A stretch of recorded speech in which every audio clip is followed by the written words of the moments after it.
Parkovka da bura. Parkovka değil, az parkingin yeridir. Az parkingin yeri değil. 3 dəqiqə sigaret alıp sıkmışım. Bu millet 3 dəqiqə. yani Yerde de markete hiçbir alıyor işare yani. yoktur. Alışveriş Sen yeri. cemaatı güdürsən burada, maşından düşən kimi gəlib şəkil çəkirsən.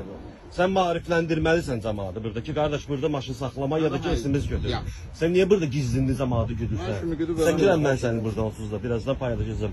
Paylaş. Ha, gel indi bak gör yerde işare var oradan. Sen ha neye esasen çekmişsən?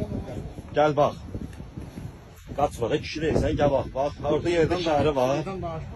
Deyirəm ki gel bak gör o yerde işare var. Sənə kim icazə verir ki maşınları güdürsən? Maşın saxlayıb 2 dəqiqə cəmi sigaret alıb çıxmışıq 20 manat cərimə yazırsan. Sən görürsən məni ki mən maşından düşdüm. Sənə kim icazə verir mənə? Bunu sənə kim icazə verir? Öz başkanlığı sənə kim icazə verir?